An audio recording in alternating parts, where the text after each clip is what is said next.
হচ্ছে মালয়েশিয়ায় বাংলাদেশের ৩৬ বাংলাদেশি আটক এবং মালয়েশিয়ান পুলিশ বলছে যে ৩৬ বাংলাদেশের মধ্যে অনেকেই হচ্ছে আইএসের সাথে সংশ্লিষ্ট। সেই ক্ষেত্রে বাংলাদেশের ভাবমূর্তি কতটুকু ক্ষুণ্ণ হয়েছে বা কিভাবে আমরা এর থেকে উত্তরণ ঘটাবো, অথবা বিদেশে যারা যান, মালয়েশিয়ায় আমাদের অন্যান্য ভাই বোনেরা যারা আছেন তাদের অবস্থা এখন কি, সেই বিষয়গুলো নিয়ে আমরা কথা বলার চেষ্টা করব। এই ছাড়া আরেকটি বিষয়, বেশ আলোচিত ঘটনা, আমাদের একজন সম্মানিত উপদেষ্টা আসিফ মাহমুদ সজীব ভূঁইয়া, তিনি এয়ারপোর্টে, আমাদের ঢাকা এয়ারপোর্টে একটা ম্যাগাজিন সহ তার ব্যাগে একটা ম্যাগাজিন পাওয়া গেছে এবং সেটা নিয়ে নানান ধরনের কথা হচ্ছে। আমাদের স্বরাষ্ট্র উপদেষ্টাও বলেছেন এটা ভুলে একটা কিছু হয়ে গেছে, এটা ভুল হতেই, এবার আপনি হয়তো বাসা থেকে বেরোচ্ছেন, মোবাইল নেওয়ার পরিবর্তে হয়তো চশমা নিয়ে নিয়েছেন, বা চশমার পরিবর্তে হয়তো মোবাইল ব্যাগে ঢুকিয়ে নিয়েছেন। এয়ারপোর্টে গিয়ে আপনি মনে পড়লো যে আরে আমি তো চশমা আনতে মনে নাই। এই ধরনের একটা ভুল তিনি বলছেন যে এই ধরনের একটা হয়ে গেছে। তো সেই ইয়েটা কি, কতটুকু সাধারণ মানুষের ক্ষেত্রে যদি এই ইয়েটা হতো, সেই ক্ষেত্রে সাধারণ পাবলিককে কি করা হতো, অ্যারেস্ট করা হতো, জিজ্ঞাসাবাদ করা হতো, নানান ধরনের সন্দেহ করা হতো, সেই বিষয়টি যেমন আছে। আসিফ মাহমুদ সজীব ভূঁইয়া তিনি তুরস্কে চলে গেছেন, তারপর হয়তো মরক্কো যাবেন, নির্দ্বিধায় বিনা বাধায় চলে গেছেন। ৩ স্তরের সম্ভবত এয়ারপোর্টে এক ধরনের চেক করার বিষয়টি রয়েছে। সেই ক্ষেত্রে তিনি সর্বশেষ চেকিং এ কিভাবে ম্যাগাজিনের বিষয়টা সামনে আসলো, স্বরাষ্ট্র উপদেষ্টা সেটার জবাবও ঠিক মতো দেননি। তিনি নানানবিধ কথা বলেছেন, যেগুলো আপনারা জানেন, পত্রিকায় আছে। আর সর্বশেষ আমরা যে বিষয়টি কথা বলার চেষ্টা করব, যে মুরাদনগর, কুমিল্লার মুরাদনগর বেশ আলোচিত। মুরাদনগরের ঘটনাকে পলিটিক্যাল কালার দেওয়ার চেষ্টা করা হচ্ছে, এই বলছে অমুক দল, সেই বলছে তমুক দল। যেই দলেরই হোক, সাধারণ মানুষের কথা, যেই দলেরই হোক, এই ধরনের দলাদলি না করে তার শাস্তির বিধান করা হোক, বা বাংলাদেশের আমাদের যে যুব সমাজ, তাদের অবস্থান, নীতি নৈতিকতার বিষয়টি আমরা কোথায় গিয়ে দাঁড়িয়েছে, সেই বিষয়টি আমরা তুলে ধরতে চাই। তো এরই মধ্যে আমাদের সাথে অনেকে যুক্ত হয়েছেন, আমি আপনাদেরকে রিকোয়েস্ট করব, আমরা আজকে গুরুত্বপূর্ণ 3টি ইস্যু নিয়ে কথা বলবো, আপনারাও অংশগ্রহণ করবেন। মুন্না, তুমি কমেন্টস গুলো দেখাতে থাকো। আপনারা যদি প্লিজ একটু শেয়ার করে দেন, তাহলে আমাদের সাথে অনেক দর্শক যুক্ত হতে পারবেন। আমি আবারও বলছি, আমাদের আজকের অতিথি হচ্ছেন অ্যাম্বাসাডর হারুন আল রশিদ। তিনি লেখালেখি করেন, সোশ্যাল মিডিয়ায় এখন বেশ অ্যাক্টিভ, বই লেখেন, কিন্তু এখন সোশ্যাল মিডিয়ায় তিনি তার বক্তব্যে, তার কথাই হচ্ছে আমি যুদ্ধে আছি। আমাদের ডক্টর ইউনূস সাহেবও যুদ্ধে আছেন, যুদ্ধ পরিস্থিতিতে আছেন। তিনি বারবার বলেন আমাদের অ্যাম্বাসাডর হারুন আল রশিদ তিনিও যুদ্ধ অবস্থার মধ্যে আছেন। সেগুলো কি আমরা জানতে চাই না, কিন্তু আমার এখন প্রথম প্রশ্ন আপনার কাছে সেটি হচ্ছে, আমাদের বাংলাদেশি ভাইয়েরা মালয়েশিয়ায় যারা আছে তাদের মধ্যে ৩৬ জনকে মালয়েশিয়ান পুলিশ আটক করেছে এবং পুলিশ সুনির্দিষ্টভাবে বেশ কিছু অভিযোগ তাদের বিরুদ্ধে এনেছে। যে পুলিশ বলছে যে ৩৬ জনের অধিকাংশ হচ্ছে জঙ্গি সংগঠন আইএস এর সাথে সম্পৃক্ত এবং তারা সেখানে বিষয়গুলো অর্গানাইজ করে এবং তাদের মতাদর্শের সাথে অন্যদেরকে টানার চেষ্টা করে। এই বিষয়টি বাংলাদেশের ভাবমূর্তি কতটা ক্ষুণ্ণ করেছে, বাংলাদেশের মানুষ যারা মালয়েশিয়া আরো আছে তাদের নিরাপত্তার বিষয়টি যদি আপনি একটু ব্যাখ্যা করেন। জি প্লিজ। ধন্যবাদ ইসমাইল ভাই। এই ৩৬ জন জঙ্গি যারা মালয়েশিয়া ধরা পড়লো, আরো বেশি ধরা পড়েনি, এতে আমি অবাক হচ্ছি। মালয়েশিয়ান গভর্নমেন্ট বলুন, পৃথিবীর সকল গভর্নমেন্ট, একেবারে এমনকি ওআইসি রাষ্ট্রসমূহের মধ্যেও আমি হিসাব করে দেখেছি ৩-৪টা রাষ্ট্র বাদ দিলে, বাংলাদেশ, আফগানিস্তান, সোমালিয়া, মোটা দাগে এই 3টে দেশ বাদ দিলে পাকিস্তানকেও আমি এই গ্রুপে রাখবো না। এরা প্রত্যেকে জঙ্গিদের সম্পর্কে অত্যন্ত সচেতন। যেগুলো অমুসলিম রাষ্ট্র তারা তো ভয় পায়, এই মুসলিম রাষ্ট্রগুলোও জঙ্গিদের খুব ভয় পায়। মালয়েশিয়া ভয় পায়, ইন্দোনেশিয়া ভয় পায়, সৌদি আরব ভয় পায়। হ্যাঁ, আরেকটা দেশ আছে যেটা ঠিক বাংলাদেশের মানুষ এটা পছন্দ করে না, মনে করেন যারা মুক্তিযুদ্ধের সপক্ষে শক্তি বলে আমরা বলি, তারাও ব্যাপারটা বোঝে না। যেমন ইরান একটা রাষ্ট্র, সেটা শিয়া রাষ্ট্র ঠিক আছে, কিন্তু তারা একই কায়দায় যে আইন কানুনে সরকার চালায়, যে কোনো জঙ্গি দেশ হয়ে গেলে, সোমালিয়া তো হয়নি, সোমালিয়ার অবস্থাটা ভিন্ন, আফগানিস্তান যেই আইনে রাষ্ট্র চালায়, ইরানও সেই আইনে রাষ্ট্র চালায়। এখন আফগানিস্তানকে পছন্দ করি না, ইরানকে পছন্দ করি, এগুলো হলো আমাদের যুক্তির দুর্বলতা। তো যে জায়গায় বলতে চাচ্ছি 36 ধরা পড়েছে, কিন্তু এটা আরো বেশি ধরা পড়তে পারতো, কারণ আমার ধারণা ওইখানে প্রচুর জঙ্গি আছে, বাংলাদেশি জঙ্গি আছে। এমনকি দেখেন ওই যে গত 1 শতাব্দীতে মুসলমানদের সবচেয়ে ক্ষতি যে লোকটা করেছে জাকির নায়েক, সেও কিন্তু মালয়েশিয়া থাকে। আবার বাংলাদেশে জাকির নায়েকের একটা স্পেসিফিক কপি পাওয়া গিয়েছিল, আজহারি, সেও কিন্তু ওই আশ্রয় নিয়েছে মালয়েশিয়াতে। কিন্তু মালয়েশিয়ার সরকার ইসলামী হিসাবে ওদেরকে আশ্রয় দিয়েছে, কিন্তু এরা যে জঙ্গি মতবাদ প্রমোট করে সেটা যদি ধরা পড়ে আজহারিকেও ধরবে, জাকির নায়েককেও তারা মালয়েশিয়া থেকে বাইর করে দিবে। কারণ মালয়েশিয়া হলো ওই রাষ্ট্রগুলা, মালয়েশিয়া কিন্তু ইসলামিক আইনে কিন্তু আছে, ওইখানে ইসলামিক আইন কার্যকর আছে। এটা আমরা অনেকে জানি কিনা জানি না, মালয়েশিয়া নিজেও কিন্তু আধা ইসলামিক একটা রাষ্ট্র, অর্থাৎ ওইখানে মুসলমানদের জন্য ইসলামিক ল, খ্রিস্টান এবং অন্যান্য যারা আছে চাইনিজ, হিন্দু অর্থাৎ অমুসলিমদের জন্য একেবারে আধুনিক গণতান্ত্রিক আইন কানুন, এইভাবে রাষ্ট্রটা চলে মালয়েশিয়া। কিন্তু জঙ্গিবাদকে ওরা প্রশ্রয় দিবে না, যে যদি ধরা পড়ে এটা করবে। তো তারা খুব সিরিয়াসলি বলছে মালয়েশিয়ান পুলিশ প্রধান, যে জঙ্গিবাদের কোন প্রকার ছাড় মালয়েশিয়ার মাটিতে হবে না, সেই যে দেশেরই হোক। এইটা শুধু মালয়েশিয়া কেন, আপনি এই কয়েকটা রাষ্ট্র বাদ দিলে, বিশেষ করে বাংলাদেশ, আফগানিস্তান বাদ দিলে, সোমালিয়া তো সরকার অত শক্তিশালী না, এই 3টা রাষ্ট্র বাদ দিলে আর কোথাও জঙ্গিবাদের কোনো স্থান বর্তমান পৃথিবীতে নাই। বিশ্বের 200টা দেশের মধ্যে এই 3টা দেশে শুধু জঙ্গিদের স্থান আছে। বাংলাদেশে আছে, বাংলাদেশ তো এখন অফিসিয়ালি শুধু ঘোষণা দেওয়ার বাকি। বাংলাদেশে যে জঙ্গি রাষ্ট্র হয়ে গেছে এটা সারা বিশ্ব দেখতেছে। তো এই 36টার কথা আমি যেটা বলতে চাই, দেখেন গত বছরের যে আন্দোলনটা ছিল, এই আন্দোলনটা যে একটা জঙ্গি আন্দোলন ছিল, এটা আমরা বহুভাবে প্রমাণ পাচ্ছি। এই মালয়েশিয়ায় 36 জঙ্গি ধরার পর নতুন ভাবে আমরা একটা প্রমাণ পেলাম যে এটা একটা জঙ্গি আন্দোলন ছিল। জঙ্গি আন্দোলনের মাধ্যমে প্রধানমন্ত্রী শেখ হাসিনার একটা নিয়মতান্ত্রিক সরকারকে, তার সরকারের যেসব লোকজন ছিল তাদের মূর্খতার জন্য এই জঙ্গি আন্দোলনটাকে তারা সময় মতো ডিল করতে পারে নাই। কিন্তু রাষ্ট্রটা পড়ে গেল একটা জনপ্রিয় বলার চেয়েও বলবো যে দেশপ্রেমিক প্রধানমন্ত্রীর হাত থেকে। একেবারে রাষ্ট্রের প্রতি কোনো ধরনের কি বলে যে কোনো ধরনের দায়িত্ববোধ নাই, মানুষের প্রতি কোনো ধরনের মমত্ববোধ নাই, জীবনে নিজের স্বার্থ ছাড়া অন্য কিছু চিন্তা করে নাই, এমন একজন একেবারে জানোয়ার মার্কা লোকের হাতে রাষ্ট্রটা পড়ে গেল, সেই হলো ইউনূস। তো আমি যদি ওই দিকে আরেকটু পরে যাই, আমরা 3টা বিষয় নিয়ে আজকে আলোচনা করি। স্পেসিফিকলি এখন মালয়েশিয়ায় যারা বসবাস করছে তারা এক ধরনের উদ্বিগ্ন। এই ব্যাপারে আপনারা তাদের উপর কি প্রভাব পড়তে পারে? আপনি যদি দেশের সম্মান ক্ষুণ্ণ হওয়া একটা জিনিস, আর একটা হলো মালয়েশিয়া, বাংলাদেশে এরা কিন্তু উদ্বেগ, আপনার কথা কিন্তু এখন তারা শুনবে যে বাকি বাংলাদেশিদের অবস্থানটা এখন কি হওয়া উচিত, বা তাদের মধ্যে কি ধরনের উৎকণ্ঠা বিরাজ করছে, সেটা স্বাভাবিক কিনা। ধন্যবাদ, এই প্রশ্নটা খুবই গুরুত্বপূর্ণ ছিল, আমি ভুলে গিয়েছিলাম। বাংলাদেশে ইউনূস যে সরকার চালাচ্ছে এবং আমরা প্রতিনিয়ত যাদেরকে এই সরকারের নিয়ন্ত্রক হিসেবে দেখছি, এরা যতদিন বাংলাদেশের ক্ষমতায় থাকবে ততদিন যদি এই ক্ষমতা যদি দীর্ঘায়িত হয়, শুধু আজকে মালয়েশিয়া যেসব শ্রমিক আছে তাদেরই ভবিষ্যৎ আপনার আশঙ্কার মধ্যে না। আমি বলবো মধ্যপ্রাচ্য সহ যেসব দেশে বাংলাদেশি শ্রমিক যায় সবার ভবিষ্যৎ চরম আশঙ্কার মধ্যে। ইউনূসের অধীনে এটা পড়তে থাকবে, কারণ পৃথিবীতে আপনি যত চেষ্টাই করুন একটা জঙ্গি শাসনকে আপনি লুকিয়ে রাখতে পারবেন না। এটা এরা 8-10 মাস লুকিয়ে রেখেছে, কারণ হলো ইউনূসকে ওরা ওই জন্যই ওইখানে বসিয়েছে। এবং আমি বারবার বলেছি, আপনারা দেখবেন ইউনূসের যারা সমর্থক এবং জঙ্গি তাদের একটাই কথা ছিল যে আমাদের সামনে যদি ইউনূস থাকে তাহলে আমরা যা খুশি তাই করব, কিন্তু ইউনূসের চেহারা দেখে সারা বিশ্ব আমাদের কার্যক্রমকে, আমরা যে জঙ্গি কার্যক্রম করছি সেটা তারা আর মনে করবে না। অর্থাৎ ইউনূস সামনে থাকলে সব ধরনের জঙ্গি কার্যকলাপ থেকে বিশ্ব চোখটা বন্ধ করে রাখবে।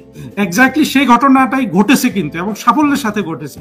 ইউনূস যে একটা বাটপার লোক, এটা তো ইউনূসের একেবারে ক্লোজ মনে করেন যে যারা তার পৃষ্ঠপোষক, ইউনাইটেড স্টেটসের ধরেন বারাক ওবামা বুঝতে পারবে কত বড় বাটপার, হিলারি ক্লিন্টনরা বুঝতে পারবে, কারণ এরা তার সাথে ঘনিষ্ঠভাবে মিশেছে। অন্যান্য দেশের নেতারা তো আর ওইভাবে মেশে নাই। আর যেসব দেশের বিভিন্ন দেশের এনজিও করে যারা, ওরাও কিন্তু পৃথিবীর সব জায়গায় আপনার এই ধরনের বাটপার কিছু সংগঠন আছে যাদের ব্যবসা বাণিজ্য রুজি রোজগারি হলো কাউকে সাইনবোর্ড হিসাবে ব্যবহার করা। গত 30-40 বছর ইউনুস এদের সবার সাইনবোর্ড হিসাবে ব্যবহৃত হয়েছে। ফলে দেখবেন ইউনুসের ঘরে যতগুলো পুরস্কার ঢুকেছে, সারা বিশ্বের কোনো মানুষের কিন্তু আর এত পুরস্কার নাই। এটা দিয়ে আমাদের এক ধরনের সাকসেস আছে। এই পুরো পুরস্কারগুলো যে একটা বাটপারির অংশ, সারা বিশ্বের বাটপারদের চক্রের মধ্যে ইউনুস যে সবচেয়ে একটা একটা একটা একেবারে ব্লেজিং স্টার, সেটাই তার কথা, তার জিনিসটা প্রমাণ করে। কিন্তু তারপরেও ইউনুসের এই জঙ্গি শাসন এবং জঙ্গিরা যে বাংলাদেশের এখন ক্ষমতা নিয়ন্ত্রণ করছে এবং জঙ্গিরা যেখানে সেখানে কত অনাচার করছে, আমরা হয়তো পরে সেখানে আসতে পারি, এগুলো তো বিশ্ব দেখছে, আপনি তো কোনো কিছু লুকিয়ে রাখতে পারবেন না। এই জায়গাটাতে সবচেয়ে বেশি আশঙ্কাগ্রস্ত, সতর্ক হবে যেই দেশগুলো বাংলাদেশ থেকে শ্রমিক নেয়। এবং আমি বলবো শুধু মালয়েশিয়াতে না, এক সময় এই ইউনুসের শাসন, জঙ্গিদের শাসন চলতে থাকলে সৌদি আরব, কাতার, ইউএই, মালয়েশিয়া সবগুলা দেশ বাংলাদেশ থেকে শ্রমিক নেওয়া বন্ধ করে দেবে।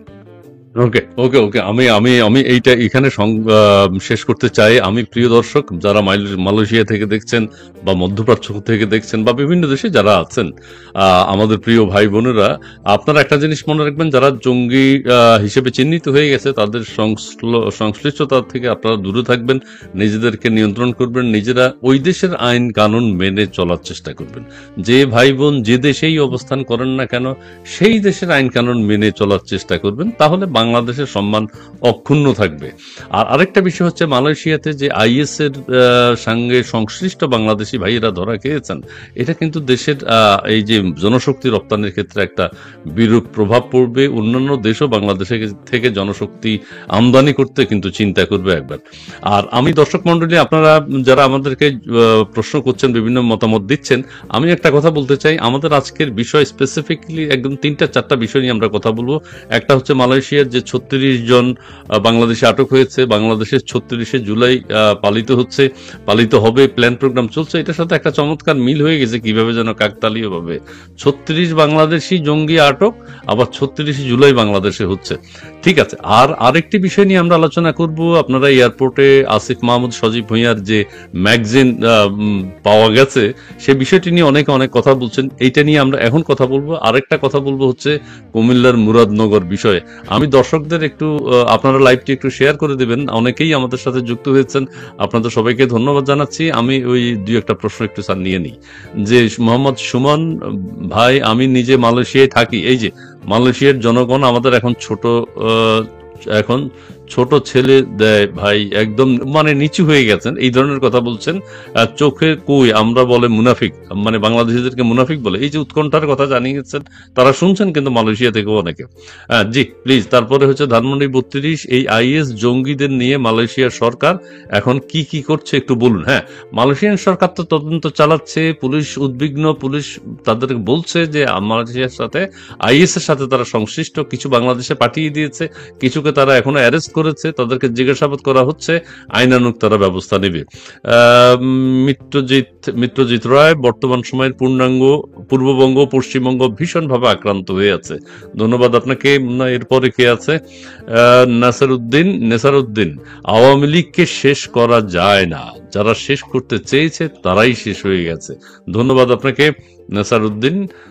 রিয়াদ হোসাইন, জামাতি জঙ্গিগুলার কমন কিছু কথা, মতের মিল হলে নাস্তিক, মতের অমিল হলে নাস্তিক, আর ভারতের দালাল বলবে পুরাই মুখস্থ বলি। জি, এইটা আমরা দেখতে পাচ্ছি। রিয়াদ হোসেন, আপনাকে ধন্যবাদ।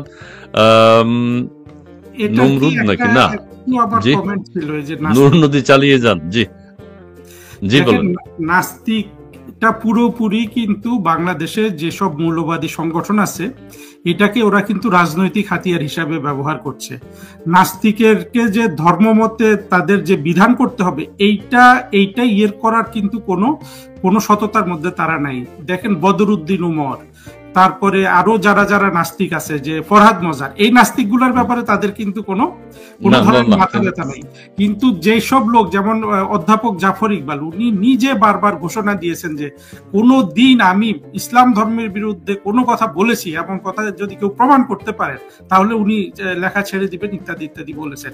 কিন্তু তারপরও কিন্তু ওই মৌলবাদীরা কিন্তু ওই জাফর ইকবালকে বারবার আক্রমণ করে।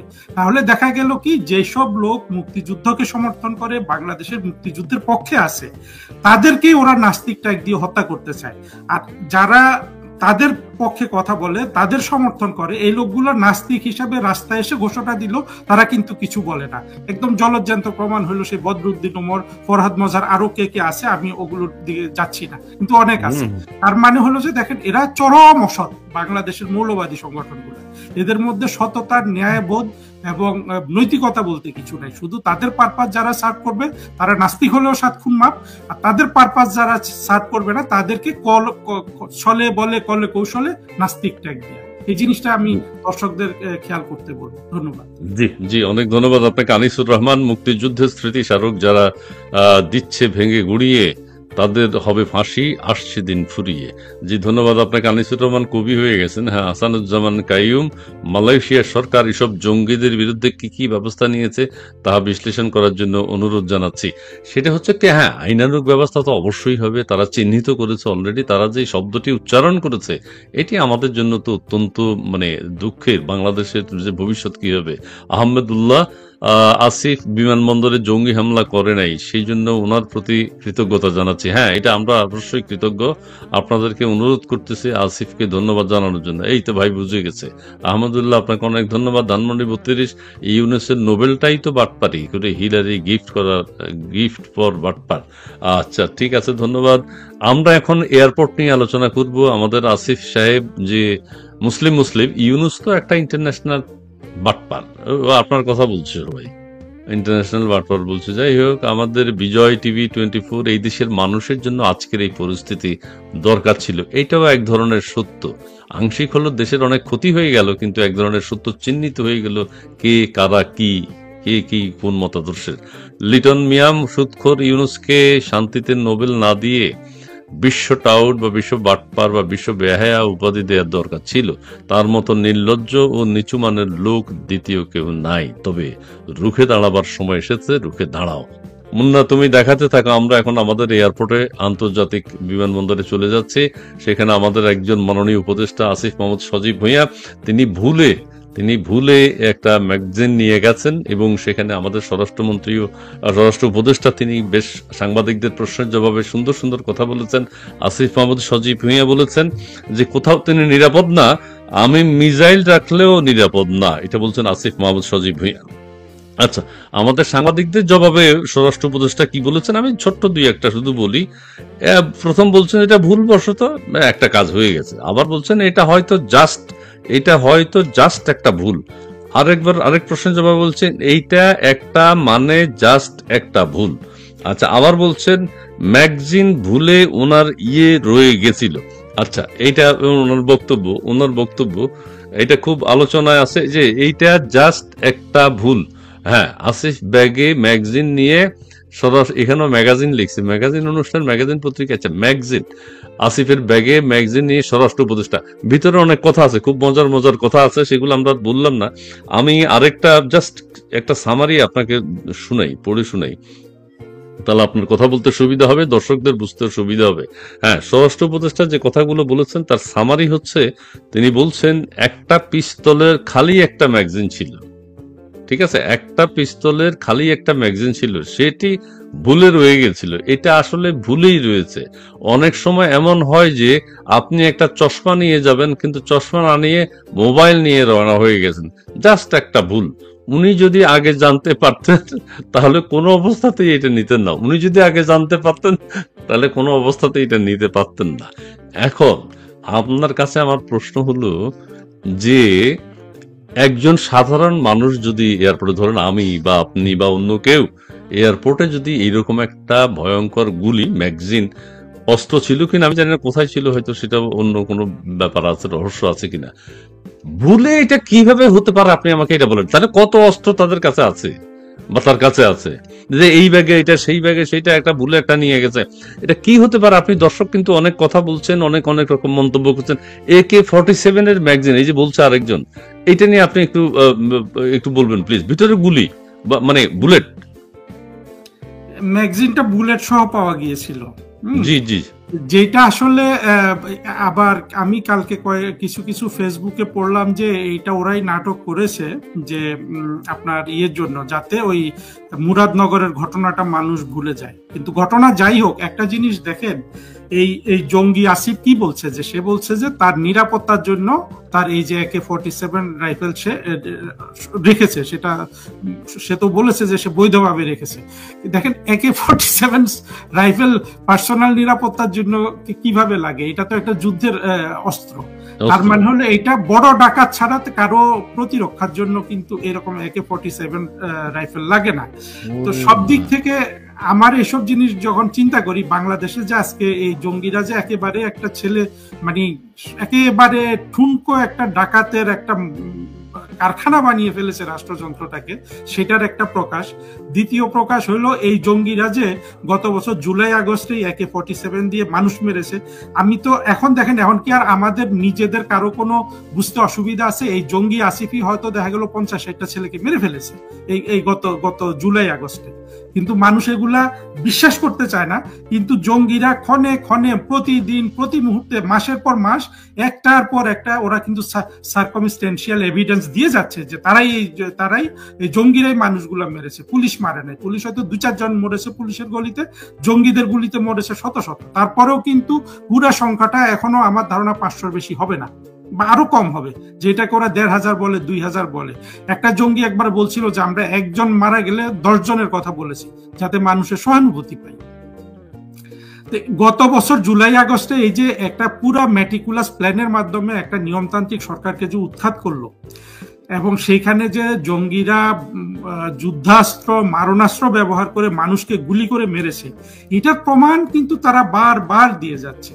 এই যে আসিফ, আপনি যেটা বললেন যে কত জায়গায় গুলি বন্দুক লুকানো থাকলে যে একটা ভুল করে এয়ারপোর্টে চলে যায়, এই জঙ্গি তো নিশ্চয়ই এটা এয়ারপোর্ট দিয়ে নিয়ে যেত না, এটা ভুল করেই হয়েছে। এটাই স্বাভাবিক, কারণ এটুক সেন্স বোধহয় আছে যে এটা তো যদি তার অন্য কোনো দেশের, সে কোথায় গেল, তুরস্ক হয়ে বলছে মরক্কো যাচ্ছে, ওইসব এয়ারপোর্টে হইলে তো সে যে বাংলাদেশের একজন জঙ্গি, এই খাতির তো তারা করতো না। ইউনুস যে খাতিরটা করছে, তাই না? আমরা সাধারণ মানুষ যদি এই ধরনের অস্ত্র নিয়ে ধরা পড়ি এয়ারপোর্টে, 10-20 বছর জেলও কাটতে হইতো।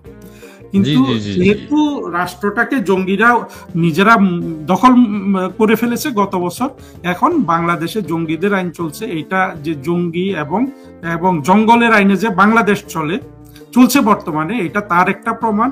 এবং আসিফরা যে এরা যে গত বছর জুলাই আগস্ট মাসে নিজেরাই AK-47 দিয়ে গুলি করে শত শত ছেলে মেয়ে মেরে ফেলেছে, এটাও কিন্তু, এই প্রমাণটা কিন্তু আমরা আরেকবার পেলাম। একেবারে খুব, এর চেয়ে তো ভালো কোনো প্রমাণ হতে পারে না। যে আচ্ছা, আমি এখানে আরেকটা কথা আপনাকে বলি, যে সাধারণত কত বছর বয়সে আমরা অস্ত্র পেতে পারি? AK-47 বাদ দিলাম, ছোট্ট অস্ত্র। স্বরাষ্ট্র উপদেষ্টাকে সাংবাদিকরা প্রশ্ন করেছেন যে অন্তত বয়স 30 হতে হবে। আসিফ মাহমুদের বয়স কি 30 বছর হয়েছে? আচ্ছা, তখন তিনি বললেন যে আমি এটা জানি না, আমাকে এটা জানতে হবে। উনি অপারগতা প্রকাশ করলেন। এই ধরনের একটা নিয়ম থাকা স্বাভাবিক। 20 বছর 22 বছরের কাউকে তো অস্ত্রের লাইসেন্স দেবে না। আসিফ মাহমুদের সত্যি অস্ত্রের লাইসেন্স আছে কিনা, বয়স 30 হয়েছে কিনা। আবার অনেক ক্ষেত্রে জানি যে অস্ত্রের লাইসেন্স নিতে হলে সরকারকে ট্যাক্স দিতে হয় এক ধরনের। তিনি যে ভিভিআইপি, কতদিন থেকে আসিফ মাহমুদ সজীব ভুঁইয়া অস্ত্র ব্যবহার করেন, কবে লাইসেন্স নিয়েছেন, সেটা প্রমাণ করতে পারলে দেন অস্ত্রের লাইসেন্স পাওয়া যায়। সেই ক্ষেত্রে আসিফ মাহমুদ সজীব ভুঁইয়ার তোর বয়স 30 হয়েছে কিনা, আসিফ মাহমুদ সজীব ভুঁইয়া সরকারকে লক্ষ লক্ষ টাকা ট্যাক্স দেন কিনা, তিনি সেগুলো করেছেন কিনা, এই ধরনের প্রশ্নও কিন্তু এখন জনমনে আছে। আমি আপনার এই যে নিজেরটা 16 আনা সব গোল্লায় দেওবন্দি, হ্যাঁ জি, আপনি যদি একটু বলেন। দেখুন, যে প্রশ্নগুলা করা হচ্ছে, হ্যাঁ 30 বছর বয়সে অস্ত্রের লাইসেন্স পাওয়া যায়, তার নিচে পাওয়া যায় না। কিন্তু যে প্রশ্নগুলো আসছে, হ্যাঁ এই প্রশ্নগুলা তো যখন একটা রাষ্ট্র আইন কানুনের মাধ্যমে চলে, তখন স্বাভাবিক সময়ে প্রশ্নগুলা প্রাসঙ্গিক। ইউনুস তো কোনো আইন কানুন দিয়ে রাষ্ট্র চালাচ্ছে না। ইউনুস বলেছে সে শপথ নেওয়ার সময় বলেছে সে সংবিধানকে রক্ষা করবে। সে ক্ষমতায় বসে সংবিধানের সবকিছু সে ছুঁড়ে ফেলে দিয়েছে, তাই না? সংবিধানে আছে বঙ্গবন্ধুর ছবি রাখতে হবে। তারা ওই যে মাহফুজ নামে যে জঙ্গিটা আছে, সে শপথ করেছে যে সে সংবিধানকে রক্ষা করবে, পরের 5 মিনিটের মধ্যে সে বঙ্গবন্ধুর ছবি নামিয়ে বলে রক্ষা করছে বঙ্গভবনে, সেখানে সে আবার একেবারে অত্যন্ত মানে হিরোর মতো একটা ছবি তুলেছে, এটা আবার আসিফ তুলে দিয়েছিল। তো এখন কথা হলো, বাংলাদেশে তো গত 5ই আগস্টের পরে কোনো ধরনের আইন কানুনের কোনো বালাই নাই। যেখানে আইনই নাই সেখানে এসব আইনের প্রশ্ন করার তো কোনো আসলে প্রাসঙ্গিকতা আমি দেখি না। এই সজীব ছেলেটা, এই জঙ্গি যদি 16 বছরেরও হতো, সে এই অস্ত্র পাইতো, এই অস্ত্র তার হয়তো 10টা থাকতো, তার সে ভুলে একটা নিয়ে এয়ারপোর্টে চলে যেত।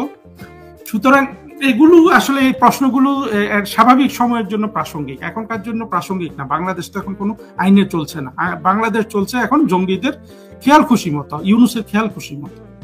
তার মানে আপনি যেটা বলতে চাচ্ছেন, আসিফ মাহমুদ সজীব ভুঁইয়া না হয়ে যদি কোনো সাধারণ মানুষ হতো, তার হয়তো 20 বছরের জেলও হয়ে যেতে পারতো। তাকে জিজ্ঞাসাবাদ করা হতো, তার তুরস্ক যাওয়া তো দূরের কথা, সে থানায় জেলে চলে যেত, জেলে যেতে হতো। কিন্তু এই বিষয়টিকে তারা খুব স্বাভাবিকভাবে নিয়ে বলছেন যে হ্যাঁ, এটা একটা ভুল হয়েছে, এটা চশমার বদলে মোবাইলের মতো, মোবাইল ভুলে নিয়ে গেছে। এয়ারপোর্টে 3 স্তরের নিরাপত্তা ভেদ করে উনি কিভাবে ভিতর পর্যন্ত গেলেন বা কিভাবে স্ক্যানিং এ ধরা পড়লো, এটা নিয়ে নানান সমস্যা হচ্ছে। ধরা না পড়লে তার মানে এটা নিয়ে বিমানে উঠে যেতেন।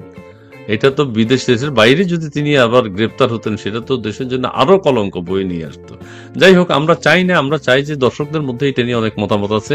মোহাম্মদ নজরুল ইসলাম, কথা ক্লিয়ার, বেশি করলে জুলাই শুরু হবে গণধোলাই। ধন্যবাদ, কথা ক্লিয়ার, বেশি করলে জুলাই শুরু হবে গণধোলাই। ও আচ্ছা, সব কবি হয়ে যাচ্ছে দেখি। মোহাম্মদ নজরুল ইসলাম, ধন্যবাদ আপনাকে। বে অফ বেঙ্গল বাংলা, শুভ ইসলাম, আপনাকে ধন্যবাদ। আচ্ছা, আমার নাম খন্দকার ইসমাইল। ভাই একটা পয়েন্ট, হ্যাঁ, এয়ারপোর্টের ঘটনা ইচ্ছাকৃত, নরবরে সরকার আসিফকে দিয়ে থ্রেট দিল আর কি। আচ্ছা, এটাও একটা যে তাদের কাছে আছে, AK-47 আছে। সানশাইন, তিনি বলছেন, শ্রদ্ধেয় হারুন ভাই, আপনি সবসময় জঙ্গির কথা বলেন কিন্তু অন্য কেউ আলাপ করে বা বলে না। হ্যাঁ, আপনি সবসময় বলেন। আচ্ছা, ঠিক আছে, ধন্যবাদ আপনাকে সানশাইন। সৈয়দ কিউএ স্যার, একটা বিষয় আপনার কাছে জানতে চাই, অন্যান্য দেশের রাষ্ট্রদূতগণ কি বর্তমান সরকারকে সমর্থন দিচ্ছে? জি, ধন্যবাদ আপনাকে। পজিটিভ ভাইব, আসিফ গান নিয়ে বিদেশে কেন যায়? গান গাইতে গাইতে আসিফ গান নিয়ে কেন বিদেশে যায়? সব রহস্য বের করা উচিত। জি, ধন্যবাদ আপনাকে। নেসারউদ্দিন, গ্রামে মফস্বলে বিএনপি যে কি রকম সাধারণ মানুষের উপর অত্যাচার নির্বাচন করছে তা না দেখলে কেউ বুঝতে পারে। আচ্ছা, এইটা কিন্তু একটা উদ্বেগ উৎকণ্ঠার কারণ। কেউ বলছে বিএনপি এমন একটা সরকার দল যেই দলের ক্ষমতায় আসার আগেই তার পদত্যাগ চাচ্ছে মানুষ। আচ্ছা, তারপর হচ্ছে যে বিএনপি এখন অন্যান্য সবার চেয়ে কিন্তু অত্যাচার, নির্যাতন, চাঁদাবাজি, ধ্বংসে মেতে গেছে, অনেক বেশি, অনেক দূর এগিয়ে গেছে। দর্শক ভাই বোন যেহেতু এই প্রশ্নটি করেছেন, আপনি বিষয়টি যদি 2-1 মিনিটের মধ্যে একটু বলেন। ধানমন্ডি 32, আমি দেশের প্রায় 43টি জেলায় কাজ করেছি। ইউনুস গ্রামীণ ব্যাংকের মাধ্যমে বাংলাদেশের কোথায় নারীর জীবনযাত্রায় মান উন্নয়ন করে শান্তি প্রতিষ্ঠা করে তার একটা সুনির্দিষ্ট উদাহরণ কেউ আমাকে দিতে? আচ্ছা, কেউ না, একজন যে কোটিপতি হয়ে গেছে, কোটিপতি না, বিশাল ব্যবসায়ী হয়ে গেছে, এরকম কোন দৃষ্টান্ত আছে কিনা? আপনার কাছে অনেক প্রশ্ন জমা হচ্ছে। মোহাম্মদ আব্দুল হাই, তিনি বলছেন, আমি দাঁত থাকতে দাঁতের মর্ম বুঝতে পারি না। দেশটা আজ ধ্বংসের দ্বার প্রান্তে নিয়ে গেছে জঙ্গি ইউনুস। শেখ হাসিনাই সঠিক ছিল সাধারণ মানুষের জন্য। জি, আপনি বিএনপির কথাটা, বিএনপির যে অত্যাচার নির্যাতন চলছে সাধারণ মানুষের উপর, সেটা, আর হচ্ছে ইউনুস সাহেবের যে ক্ষুদ্র ঋণ নিয়ে বাংলাদেশে কারা কারা ধনী হয়েছে, কারা কারা আত্মকর্মসংস্থান, ধনী হওয়ার দরকার নাই, আত্মকর্মসংস্থানের সুযোগ সৃষ্টি করেছে, সাবলীলভাবে জীবনযাত্রার মান তাদের উন্নত হয়েছে, এরকম 2-1টা উদাহরণ যদি আপনি একটু দেন। জি, প্লিজ। আচ্ছা, আমি ওইটা দিয়ে একটা শুরু করি। একজন জানতে চাইছিল যে আরো যে রাষ্ট্রদূত আছে সরকারের, তারা এরকম আমার মতো করেছে কিনা। না, একজনও করে নাই। আর এটার জন্য সম্পূর্ণরূপে আওয়ামী লীগ সরকারই দায়ী। আওয়ামী লীগ সরকার এই যেসব মন্ত্রী দিয়ে পররাষ্ট্র মন্ত্রণালয় চালিয়েছে তারা জামাত শিবিরের মতোই চালিয়েছে। মানে ওই পররাষ্ট্র মন্ত্রণালয় সবসময় একটা জামাত শিবিরের আড্ডাখানা ছিল, বিশেষ করে বিএনপি জামাত এরাই এবং মন্ত্রীগুলা ওদের কাছে বিক্রি হয়ে থাকতো। সুতরাং এই ধরনের মন্ত্রী যদি প্রধানমন্ত্রী নিয়োগ দেয় সেখান থেকে তো উনি ভালো কিছু আশা করতে পারে না, তাই না? যদি আপনি বেরিয়ে এসছেন, আপনি কথা বলছেন, আপনি জঙ্গিবাদের বিরুদ্ধে কথা বলছেন। আর একটা কথা বলি, আপনার একটা লেখায় পড়ছি যে হ্যাঁ আপনি যখন অ্যাম্বাসেডর আপনি আপনার প্রশাসনে কিন্তু লড়াই করেছেন অনেকের সাথে, ইন্টারনাল লড়াই। হ্যাঁ, মন্ত্রীরা আমাকে পছন্দ করতো না এই জন্য, কারণ আমি মুক্তিযুদ্ধের পক্ষে যাতে মন্ত্রণালয়টা চলে সেই রকম কিছু দেখতে চাইতাম, আর কিছু না করতে চাইলো। কিন্তু মন্ত্রীদের তো সেই বোধ ছিল না। আমাদের প্রধানমন্ত্রী শেখ হাসিনা যেসব মন্ত্রী পররাষ্ট্র মন্ত্রণালয় নিয়োগ করেছিলেন, বিশেষ করে দীপুমণির পরে, দীপুমণি পর্যন্ত কিছুটা ঠিক ছিল পররাষ্ট্র মন্ত্রণালয়, অন্তত মন্ত্রীর পর্যায় থেকে মন্ত্রণালয়টা মুক্তিযুদ্ধের চিন্তাধারায় চলুক সেই ধরনের একটা ইয়ে ছিল। কিন্তু মাহমুদ আলী আসার পর থেকে এটা পুরোপুরি জামাত শিবির বিএনপি নিয়ন্ত্রণ করেছে। সুতরাং ওই জায়গাটা আর কি একটু খেয়াল রাখতে হবে। হ্যাঁ, তারপরে আপনি দেখেন বিএনপির কথা যে বললেন, বিএনপির বিষয়টা দেখতে হবে কি, বিএনপিকে এখন আলাদা করে দেখার কি কিছু আছে? কারণ জুলাই আগস্টে আওয়ামী লীগ এবং আওয়ামী লীগের কিছু কিছু সহযোগী ছোট ছোট 14 দল ছাড়া সবাই তো জঙ্গিদের সাথে গেছে, এবং জঙ্গিদেরকে জুলাই আগস্টের জঙ্গিরা যদি বিএনপির যদি সমর্থকরা জঙ্গিদের সাথে একাট্টা হয়ে কাজ না করতো তাহলে কি জঙ্গিরা সফল হতে পারতো না, তাই না? এখন যেই জিনিসটা চলছে সেটা হলো তাদের মধ্যে ঠিক রাষ্ট্রটা কে শাসন করবে এই ধরনের একটা তাদের মধ্যে কোন্দল চলতেছে। আর বিএনপি তো বাংলাদেশে শাসন করেছে, এখন যারা বিএনপির এইসব দেখে কেউ নতুন ভাবে আশ্চর্যান্বিত হওয়ার তো কিছু নাই। বিএনপি 2001 থেকে 2006 সাল পর্যন্ত তো বাংলাদেশ রাষ্ট্র বিএনপি শাসন করেছে। হ্যাঁ, তো তারা গণতান্ত্রিক নির্বাচনের মাধ্যমে রাষ্ট্র শাসন করেছে, আমি সেই দিকে যাচ্ছি না। কিন্তু কি ধরনের শাসন, সেই সময় কিভাবে বাংলাদেশে মৌলবাদীদের বিচরণ ছিল, কিভাবে তাদের প্রভাব ছিল, এবং সেই সময় মানুষের জীবনমান উন্নয়নে সরকার কতদূর করেছিল, এগুলো তো খুবই আমাদের কাছে নতুন, মানে আমরা জানি বিষয়টা। তারই ধারাবাহিকতায় বিএনপি ভেবে ফেলেছে যে তারা রাষ্ট্র ক্ষমতায় চলে এসছে, সুতরাং তার লোকজন সেই রকম যা করার, সেই চাঁদাবাজি বলুন, ইত্যাদি বলুন, এক্সপ্লয়টেশন বা বিভিন্ন ক্ষেত্রে, এবং দেখবেন যে আওয়ামী লীগের লোকজনকে যে মেরেছে রাস্তায়, এই মবের কিন্তু সবচেয়ে খুনি অংশটা ছিল কিন্তু বিএনপি। হ্যাঁ, এটা কিন্তু খেয়াল রাখতে। অর্থাৎ এখন বিএনপি যেহেতু বড় ধরনের একটা জনসমর্থন তার আছে, সেখান থেকে সে জিনিসটাকে দেখে। কিন্তু বৃহত্তর চিন্তা করে যদি আমরা দেখি যে বাংলাদেশের কল্যাণ সাধন কারা করতে পারবে, সেটা এখন পর্যন্ত যেসব সরকারগুলো হয়েছে তাদের মধ্যে আমরা শুধু শেখ হাসিনা সরকারকে দেখেছি মানুষের কল্যাণে কিছু কাজ করতে, আর অন্যরা কিন্তু সেটা করে দেখাতে পারেনি। এবং বাংলাদেশের যা কিছু অর্জন দেখবেন, যে একটা বড় প্রতিষ্ঠান, একটা কিছু দেখবেন, সব শেখ হাসিনার হাতে গড়া। আচ্ছা আচ্ছা আচ্ছা, সেটা আমরা দেখলাম। এখন আমাদের কমেন্টস গুলোর মধ্যে একজন একটা কমেন্ট করেছেন, জি বলেন প্লিজ প্লিজ। আপনার ছিল এই বিএনপি এবং ওইটা ছাড়া আর কিছু ছিল কিনা?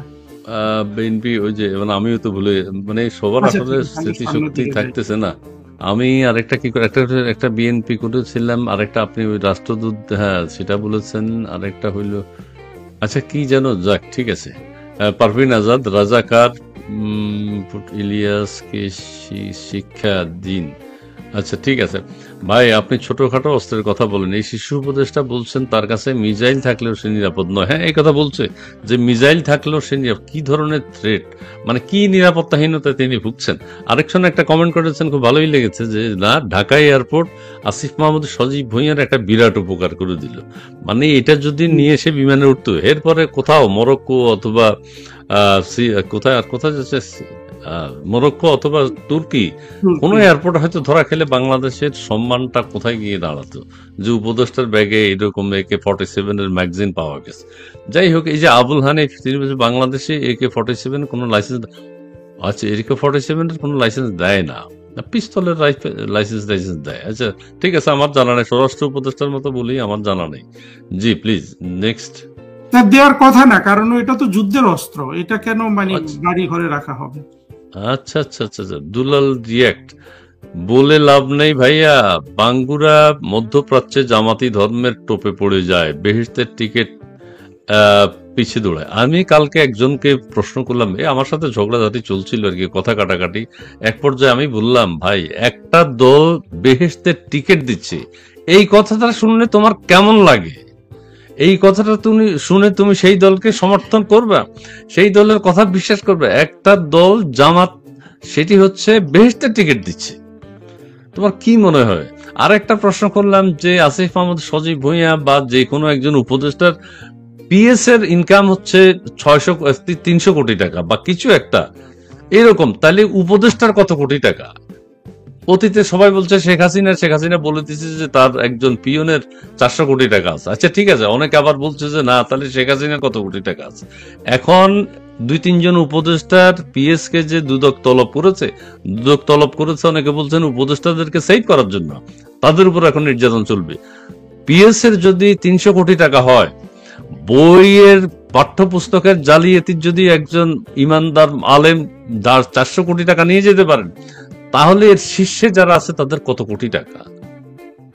সিম্পল। দেখেন এখানে জিনিসটা আপনার মনে আছে কিনা, এই যে একবার সুরঞ্জিত সেনগুপ্তের গাড়িতে আমরা যা শুনেছি যে কত লাখ টাকা, 50 লাখ টাকা বা এরকম একটা টাকা সহ একটা ড্রাইভার বিডিআর এর মধ্যে ঢুকে গিয়েছিল গাড়ি নিয়ে। পুরা জিনিসটা যদি আমরা ভালোভাবে একটু দেখি, এটা ছিল পুরা সুরঞ্জিত সেনগুপ্তের বিরুদ্ধে একটা প্রহসন, মানে এটা ছিল একটা নাটক এবং শত্রুরা একটা নাটক করে। কিন্তু তখন দেখেন, তারপরেও কিন্তু সুরঞ্জিত সেনগুপ্ত আর মন্ত্রী থাকতে পারেন না, উনি পরে দপ্তরবিহীন মন্ত্রী হয়েছিলেন, পরে ওনাকে পদত্যাগ করানো হয়েছিল বা উনি পদত্যাগ করেছিলেন। এটাকে বলে একেবারে ন্যূনতম আইনের শাসন। কিন্তু ইউনূসের আমলে কিন্তু কোনো ধরনের আইনের শাসনের কিন্তু কোনো ধরনের চিহ্ন ছিটে ফোটা আপনারা দেখবেন না। এখানে 150 কোটি টাকা ধরা পড়ে এই যে জঙ্গিগুলার পিএস গুলা, কিন্তু তাদের কিন্তু কিছু হয় না। অর্থাৎ বর্তমানে আমরা যদি ওই ঘটনাটার সাথে তুলনা করি, এখানে সরাসরি চোর ধরা পড়লো এবং মন্ত্রীর অফিসে, ওইটা তাও একটা গাড়িতে। হ্যাঁ, তারপরে সুরঞ্জিত সেনগুপ্ত কিন্তু কোনো ধরনের নিজেকে ডিফেন্ড করারও তাকে সুযোগ দেয় নাই প্রধানমন্ত্রী শেখ হাসিনা। আমরা যদি সেই সিচুয়েশনের সাথে এটা তুলনা করি, তাহলে দেখেন বর্তমানে বাংলাদেশে কি ধরনের অরাজকতা চলছে। আচ্ছা, আমি আপনারা সিম্পল দিয়ে একটা আরেকজনকে বলেছিলাম আর কি, বা আমার কাছে মনে হয় যে একটা দল বলেছে যে জান্নাতের টিকিট দিচ্ছে। আচ্ছা, কেউ প্রতিবাদ করে নাই, তার মানে কথা সত্য। তাদের জামাত ইসলামের মধ্যেও কেউ প্রতিবাদ করে নাই, দেশবাসীও প্রতিবাদের ঝাঁপাইয়া পড়ে নাই যে তার নিস্তার নাই, সে কি বলছে বেহেশতের টিকিট সেই দেয় আর কি। এটা তো আখেরাতে আল্লাহ বিচার করবেন। আচ্ছা, আবার বলছে একজন হুজুর বলছে যে ওলি যেভাবে ওহী নাজিল হয় ওলিদের উপর বা আখেরি খলিফা, সেইভাবে ডক্টর ইউনূস আমাদের দেশে এসছেন, কিন্তু কেউ তো প্রতিবাদ করে নাই। তার সামনে হাজার হাজার দর্শক ছিল, মুসল্লিরা ছিল, মঞ্চের পিছনে ছিল, আশেপাশে ছিল, তার মানে কথাটা সত্য। এখন আবার কেউ বলছেন যে ইউনূস সাহেব এমন একজন মানুষ যার নামের মধ্যে, আরেকজন হুজুর বলতেছে ইসলামী চিন্তাবিদ, তার নামের মধ্যে 2 জন নবীর নাম, তার মানে তাদের চেয়ে শ্রেষ্ঠ, মানে এই ধরনের বলছে আর কি। 2 জন নবীর নাম, মোহাম্মদ এবং ইউনূস, মোহাম্মদ এবং আমাদের প্রিয় নবী এবং ইউনূস আলাইহিস সালাম 2 জন। এবং আমরা বিপদে পড়লে দোয়া ইউনূস পড়ি। হাজার হাজার দর্শক তার সামনে আছে, কেউ কোনো কথা বলে নাই। তার মানে ঘটনাগুলো তো সত্য, সমস্ত কিছুই সত্য। তো এগুলোর তো কোনো প্রতিবাদ হচ্ছে না। তো প্রতিবাদ হচ্ছে না মানে ঘটনা সত্য। আগে বলেছে সবাই সুদখোর, এখন বলতেছে না উনি আমাদের ইমাম, চোখের সামনে আমরা দেখতে পাচ্ছি, কিন্তু কেউ তো প্রতিবাদ করছে না। কেউ বলছে আমার সামনে কতজন জিন আছে আপনারা কেউ জানেন? আশেপাশের কেউ তো প্রতিবাদ করছে না। হাজার হাজার দর্শক সামনে বসা, কেউ তো প্রতিবাদ করছে না যে আপনি এটা, বা অন্যান্য ইসলামী চিন্তাবিদরাও বলছে না যে আপনি এটা ঠিক বলেন নাই, আপনি এটা ঠিক বলেননি। অন্য 7 মহাদেশের যে কোনো জিনের কাছে আপনার নাম জিজ্ঞেস করলেই বলে দিবে হ্যাঁ ওনাকে চিনি। দাজ্জালের সাথে ওনার দেখা হয়, উনি স্পষ্ট বলতেছে, কিন্তু হাজার হাজার অনুসারী, তার লক্ষ লক্ষ অনুসারী। ওনার কথা একটা তুলে ধরলে আমি একটু বলছি আর কি, যে উনি বলছেন হাজার হাজার জিন ওনার কাছে, গালি নাস্তিক শেষ করে। কিরে ভাই, উনি তো বলছে যে হাজার হাজার জিন আমার সাথে কথা বলে, হাজার হাজার জিন, আমার তো একজন জিনও তো উনি কাজে লাগাইতে পারতেছে না। ওনার জেলে ঢুকেও জিনরা তার সাথে দেখা করে, সলা পরামর্শ করে। দাজ্জালের মহাশত্রু তিনি। জি বলেন। দেখেন, এই বাংলাদেশের মৌলবাদীরা, কাজী ইব্রাহিম, এরা তো জামাতের সমর্থক, মানে জামাতেরই বিভিন্ন মৌলবী। এই কাজী ইব্রাহিম বলেন, তারেক মনোয়ার বলেন, আজহারি বলেন, এই ছেলেগুলা এখন বাংলাদেশের মানুষ একেবারে ৭৫ সাল থেকে এমন ভাবে মগজ ধোলাইকৃত মৌলবাদ দ্বারা, এবং এখানে একেবারে যেটা বুঝতে হবে, আওয়ামী লীগেরও উল্লেখযোগ্য সংখ্যক মানুষ, নেতারা তো আওয়ামী লীগের লোকজনের পাশে বসেও হাসিনার বিরুদ্ধে, শেখ হাসিনার বিরুদ্ধে কথা বলেছে ওয়াজ মাহফিলে। হ্যাঁ, বসে বসে এমপিরা বসা ওয়াজ মাহফিল করছে, মানে কৃতার্থ হয়ে গেল। এখন মোল্লারা যা কিছু বলুক, মিথ্যা বলুক, সত্য বলুক, এগুলাকে যাচাই করার কোনো সাহস আর বাংলাদেশের মানুষ রাখে না। হ্যাঁ, তারা মনে করে যে এই মোল্লাগুলাই হলো তাদের বেহেশতে যাওয়ার একমাত্র মাধ্যম। ফলে বাংলাদেশ এখন একটা সমস্যার মধ্যে পড়ে গেছে। দেখেন, আজকে যদি সৌদি আরবে কাজী ইব্রাহিম ইউনুসকে নবী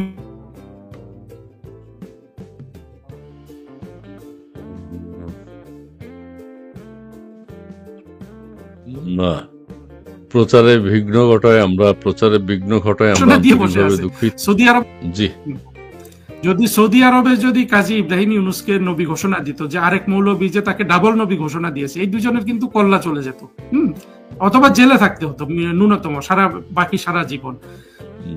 কিন্তু বাংলাদেশে কিছুই হচ্ছে না। বাংলাদেশে, এবং আমি একটু আগে যেটা বললাম, যে ওদের পক্ষে হয়ে যদি কোনো ঘোষিত নাস্তিক কাজ করে, সে সম্পূর্ণ নিরাপদ, যেমন ফরহাদ মজার নিরাপদ, বদরুদ্দিন ওমর নিরাপদ। কিন্তু ওদের বিরুদ্ধে কথা বললে একটা আস্তিক মানুষকেও নানান কৌশলে তারা নাস্তিক বানিয়ে তাকে হত্যাযোগ্য করে তুলতেছে। তো বাংলাদেশে তো এই ধরনের অরাজকতায় পৌঁছে গেছে, এবং এটা ইউনুস যেহেতু এখন সরাসরি জঙ্গিদের প্রোটেক্টর হয়ে রাষ্ট্র দখল করে আছে, এখন এরা একেবারে বিনা বাধায় যা যা বলার বলে যাচ্ছে। আর মাঝখানে বাংলাদেশের মানুষের চিন্তা করার ক্ষমতা আছে, এতে কিন্তু প্রমাণিত হয় না। কারণ মানুষ, এই যে কাজী ইব্রাহিম বলছে আমার আশেপাশে জিন ঢুকে গেছে ইত্যাদি, প্রতিটা জিনিস কিন্তু হাস্যকর, কিন্তু কেউ কোনো প্রশ্ন করছে না। আচ্ছা, আমি এই সুযোগে আরেকটা কথা বলি। আমি আহমদুল্লাহ হুজুর সাহেবকে নিয়ে একটা ভিডিও করছিলাম, মানে উনি এক জায়গায় বলছে আর কি, প্রোফাইল পিকচার হিসেবে নিজের ছবি ব্যবহার করা যায় না। এখন অনেকে বলছে এটা নারীদের উদ্দেশ্যে বলছে। নারী পুরুষ আমি কিছু বুঝি না, তার মানে কেউ তো প্রোফাইল পিকচার হিসেবে ছবি ব্যবহার করা ঠিক না ইসলাম ধর্ম মতে। উনি বলছে, উনি আহমদুল্লাহ হুজুর সাহেবকে জিজ্ঞেস করা হয়েছে, আরো কয়েকজন হুজুরকে জিজ্ঞেস করেছে, না আমরা ফেসবুক ইউজ করি না, কিন্তু ওনারা সমস্ত বক্তব্য ফেসবুকে দেন, ওনারা সমস্ত কথা ফেসবুকে বলেন, সোশ্যাল মিডিয়ায় বলেন, ইউটিউবে বলেন, মঞ্চেও বলেন, কিন্তু তাদের সমস্ত কথা মানুষ শুনে কিভাবে? আহমদুল্লাহ হুজুর তার নুরানি চেহারা ফেসবুকে, সোশ্যাল মিডিয়ায় দেখাচ্ছেন, প্রচুর উপদেশ দেন, চেহারা খুবই সুন্দর, অনেক মানবিক কাজ করেন, খুবই ভালো। কিন্তু অন্যান্য নারীরা তাকে দেখে তো উজ্জীবিত হতে পারে যে আমার স্বামী যদি এরকম সুন্দর হইতো, এরকম হ্যান্ডসাম কেউ হইতো, এরকম ভালো বক্তা হতো, এইটাও তো হতে পারে। অনেকে তাকে দেখে তো, উনি চুপ থাকবেন, উনি পর্দার আড়ালে থাকবেন, বাইতুল মোকাররম মসজিদের ইমাম সাহেব যেরকম আলাপ আলোচনায় আসে না, আহমদুল্লাহ হুজুর বা আজারি হুজুর, ওনাদের বক্তব্য তো, ওনাদের অবস্থান তো সেভাবে হওয়া উচিত। কিন্তু আমি নাস্তিক হিসেবে খেতাব পাইতে পাইতে পাইতে পাইতে আমার ওখানে লক্ষ মিলিয়ন ভিউ ওইটা দেখতেছে এবং আমাকে গালি দিচ্ছে যে আহমদুল্লাহ হুজুরের এই কথার আপনি কি কাটাছেড়া করে? আমি কোনো কাটাছেড়া করি নাই, কিন্তু অনেকে বলছেন আহমদুল্লাহ হুজুর একসময় ফেসবুক, এখন আহমদুল্লাহ হুজুর বলছেন উনি ফেসবুক ব্যবহার করেন না। উনি ফেসবুক ব্যবহার করেন না, এটা যদি খারাপ হয় তাহলে অন্যদেরকে উনি ফেসবুক ব্যবহার করে উৎসাহিত করছেন কেন? ওনার কথা তো ফেসবুক ইউটিউবে শুনেই ছেলে মেয়েরা মোটিভেটেড হচ্ছে। উনি তো গোপনে কথা বলবেন, মসজিদে কথা বলবেন, মঞ্চে কথা বলবেন, কেউ আমার ছবি ফেসবুকে ইউজ করো না, এটা হতে পারে, এটা বলতে পারতেন, কিন্তু কেউ তো সেটা বলছে না। আহমদুল্লাহ ছবি দেখে কিন্তু প্রেমে পড়ছে, এরকম একটা কাহিনী আহমদুল্লাহ নিজেই বলছে, যে তাকে উনি নিজেই বলছে ওনারা প্রেমের কল করতো, ওনার স্ত্রীর সামনে ওনার স্ত্রীকে উনি ধরাই দিত। ওনার প্রেমে বহু মেয়ে হাবুডুবু খাচ্ছে, আজারি সাহেবের প্রেমে বহু মেয়ে আছে, তো ওনারা ফেসবুকে সোশ্যাল মিডিয়া ওনাদের ছবি কেন দেখাবেন? এটা তো ইসলামের সাথে যায় না। এখন কেউ কেউ বলছেন যে না, ফেসবুকে লাইক শেয়ার কমেন্টস করার, ওই যে আমির হামজা হুজুর, এটা কোরআনে আছে। কোরআনে আছে কিভাবে লাইক কমেন্ট শেয়ার করবেন, কোরআনে আছে জামাতের দাড়ি ফাল্লার কথা কোরআনে আছে। আহমদুল্লাহ হামজা হুজুর বলছে, কিন্তু কেউ তো প্রতিবাদ করছে না। এখন কোরআনে তো সবকিছুই আছে, ধানের শীষের কথাও আছে, ফসল উৎপাদনের কথা আছে, খেজুর গাছের কথা আছে, নৌকার কথা আছে, সবকিছুই কোরআনে আছে। সে স্পেশালি এখন বলতেছে যে না, দাড়ি পাল্লার কথা কোরআন শরীফ আছে, কেউ তো প্রতিবাদ করতেছে না। বাংলাদেশে যদি একটা ইসলামিক আইন চালু করা যায়, যে যারা যারা ইসলামিক ইসলামের নামে কথা বলবে, ওয়াজ করবে, এবং যারা ইসলামিক আইনে শাস্তি চায় তাদের জন্য যদি একটা ইসলামিক আদালত কায়েম করা যায়, এই প্রত্যেকটা হুজুরের কল্লা কিন্তু চলে যাবে। মানে একটা সৎ হুজুরকে যদি এই জায়গায় দিয়ে বিচারটা করানো যায়। কি বলে এগুলো? ইউনূস সাহেবকে নিয়ে পাগল হয়ে যাচ্ছে। ওই মার্কা কোরআন শরীফে পাওয়া যায়, ওই মোবাইল কিভাবে আবিষ্কার হয়েছে কোরআনে আছে, এগুলো করে কোরআনকে বিতর্কিত করবে কেন? সে তার মার্কা জামাতে ইসলামের মার্কা কোরআন শরীফে আছে, এটা কি এখন আপনারা ভোট দেন সবাই? জামাতে ইসলাম হচ্ছে আল্লাহর দল। আচ্ছা, এটা কি কথা? কেউ প্রতিবাদ করছে? করে নাই। আল্লাহ কি জামাতে ইসলামকে নির্বাচিত করছে বাংলাদেশের জন্য, রাজনীতি করার জন্য? আচ্ছা, আমরা এবার কুমিল্লা মুরাদনগরে যাই। সরি, আমিও বেশি কথা বলে ফেলছি। মানে একটু সুযোগ পেলাম তো উঠলো তো কথাটা, আমি এগুলো খণ্ডন করতে পারছি না। আমার এই সেই বইলা গালি দিয়া কিভাবে, এখন গালিটা কিভাবে আসে, এরকম অশ্লীল ভাষা কিভাবে আসে? এখন আমি একজনকে উত্তর দিয়েছিলাম, আপনি আমাকে যে বকাটা দিয়েছেন আমি এটা পড়তে পারছি না, আমি স্ক্রিনে দেখিয়ে দিয়েছি। আপনি আপনার বাসা থেকে শুরু করুন কাজটা, যেটা আমারে বলছেন আমার মাকে নিয়ে। আপনার বাসা থেকে আপনি কাজটা শুরু করুন, সুবিধা হবে। আপনার বোন আছে, আপনার বোনকে দিয়ে কাজটা শুরু করুন। এত দূরে আসতে হবে কেন? নিজের ঘর থেকে নিজে শুরু করুন, ভালো লাগবে, কামিয়াব হবেন। আচ্ছা, যাই হোক, আমরা মুরাদনগরে যাই একটু। মুরাদনগরে যাই হচ্ছে যে মুরাদনগরে যে ঘটনাটি ঘটেছে কুমিল্লায়, এইটাকে নানানভাবে দলীয়করণের চেষ্টা করা হচ্ছে। কোন পার্টি করে ওই ধর্ষক? আচ্ছা, কোন পার্টি করে এটা? কোন মুখ আওয়ামী লীগ করুক, ধরে ফেলেন। জামাত ইসলাম করুক, ধরে ফেলেন। এনসিপি করুক, ধরে ফেলেন। আরে অপরাধী তো অপরাধী, এটা নিয়ে ইস্যু করানোর কোনো দরকার নেই। কিন্তু তার উপর যে পৈশাচিক নির্যাতন চলেছে, আমাদের মানসিক অবস্থা কোথায়? ধরেন, এখানে সরকারের পক্ষে বিপক্ষে আমি বলবো না, এটা সরকারের দায়িত্ব না। যে ছেলে মেয়েগুলো, হ্যাঁ, সরকারের দায়িত্ব হচ্ছে বাংলাদেশের মানুষকে মানসিকভাবে বা নীতি নৈতিকতা সম্পর্কে জ্ঞান দেয়া। ওই ছেলেটা রেপ করছে, রেপের পরে যারা এসে ছবি তুলছে তার বস্ত্রহীন অবস্থায়, এই বিষয়টিকে আপনি, আমাদের সমাজ কোথায়, আমরা কোথায় যাচ্ছি, আমাদের যুব সমাজ কোথায়, একটু যদি প্লিজ বলেন। এটার বাংলাদেশে কিন্তু এই ধরনের অনেক রেপের ঘটনা আছে, অনেক অতীতে হিন্দুদের নির্যাতনের ঘটনা আছে। একেবারে এত অমানবিক পর্যায়ে কোনো জিনিস কিন্তু এর আগে বের হয় নাই। এবং আমি চিন্তা করছি যে এটা কিন্তু শেষ না। ইউনূস যেভাবে রাষ্ট্রটাকে একটা অরাজকতার জায়গায় নিয়ে গেছে, আইন কানুনহীন এবং মবের, ইউনূসকে আমার এক বন্ধু, সাহিত্যিক বন্ধু বলছিল যে ইউনূস যে মবক্রেসির জনক, এই কথাটা বলার জন্য আমি ভুলে যাই। ইউনূস কিসের না জনক পৃথিবীতে? দেখুন, ইউনূস এর উপর কিন্তু বাংলাদেশের মানুষের একটা আস্থা ছিল। যেসব মানুষ আওয়ামী লীগ সমর্থক না, এরা ভাবছিল যে কিছু একটা ইউনূস করে দেখাবে।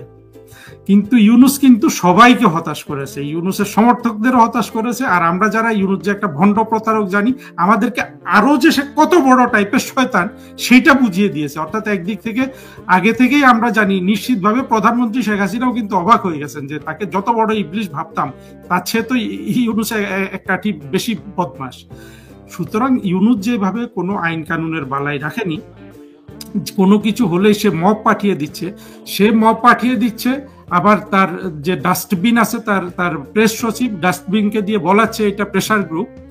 এই ধরনের অরাজকতার মধ্যে এই ধরনের জঙ্গলের মতো নিষ্ঠুর, অনাচার, অসভ্য জিনিস আপনারা আরো দেখবেন। হ্যাঁ, হয়তো দেখবেন না, আমরা এইটা হয়তো সবাই দেখেছে বলে আমরা অনেক দুঃখ পাচ্ছি, কিন্তু আমাদের দেখার আড়ালে কতগুলো ঘটনা ঘটেছে। আপনি চিন্তা করুন তো, একটা মানুষকে পিটিয়ে মেরে ফেলতেছে, এটা যদি দেখি আমাদের কেমন লাগবে? খারাপ লাগবে, কতটা খারাপ লাগবে।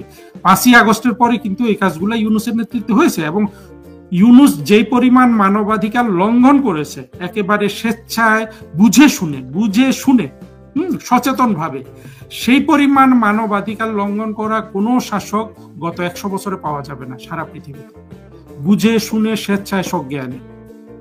সুতরাং ইউনূসের জিনিসটা বুঝতে হবে, ইউনূস কি পরিমাণ একজন কাউট বাটপার এবং ক্রিমিনাল, এইটা বোঝা আমাদের খুবই গুরুত্বপূর্ণ। এবং আমি মনে করি মুরাদনগরের যে ঘটনা ঘটেছে, এইটা আরো ঘটবে। বাংলাদেশের হিন্দু বলুন, দেখুন, হিন্দু বলুন, যে কোনো সংখ্যালঘু বলুন, চিন্তার দিক থেকে, এমনকি যেসব মানুষ একটু মুক্ত চিন্তা করে, এই সবগুলা মানুষ কিন্তু শেখ হাসিনার আমলে অপেক্ষাকৃত ভালো থাকে। অনেকে বলে যে হিন্দুরা আওয়ামী লীগের লোকজন তো হিন্দুদের নির্যাতন করে, তাহলে শেখ হাসিনাকে হিন্দুরা কেন সমর্থন করে? দেখেন, হিন্দুরা তো বোকা না, তারা জানে যে আওয়ামী লীগের লোকজন নির্যাতন করলেও শেখ হাসিনা বা আওয়ামী লীগ দল হিসাবে তাদের বাংলাদেশে অধিকার আছে বলে সেটা বিশ্বাস করে। কিন্তু বাকিরা তো সেই বিশ্বাসটুকুও করে না দেখে হিন্দুরা কিন্তু আওয়ামী লীগের পক্ষে থাকে। সুতরাং বাংলাদেশের আজকে যে অরাজকতা হচ্ছে, এই অরাজকতার সাথে যে আমরা কুমিল্লায় যে মহিলাকে দেখলাম নির্যাতিত হতে, এটা শেষ হয়ে গেছে, এটাই শেষ ঘটনা, এটা মনে করার কোনো কারণ নাই। ইউনূস ইচ্ছে করে এগুলা ঘটাইতে পারে, আর ইউনূসের যেহেতু বিচার করবে না কোনো সন্ত্রাসী, তারা 5 থেকে 8 আগস্ট পর্যন্ত যেসব পুলিশ খুন এবং খুন হয়েছে সেগুলার তারা ইনডেমনিটি দিয়েছে। বর্তমানে এই যে জঙ্গিরা আপনার 5 জুলাই উত্থান করেছে, এরা সবাই জানে যে ইউনূস যতদিন আছে ততদিন তাদের কাছে তাদেরকে কোনো আইন ধরতে পারবে না। সুতরাং এই ঘটনাগুলো যদি আরো বাড়ে, এতে কিন্তু অবাক হবার কিছু থাকবে না।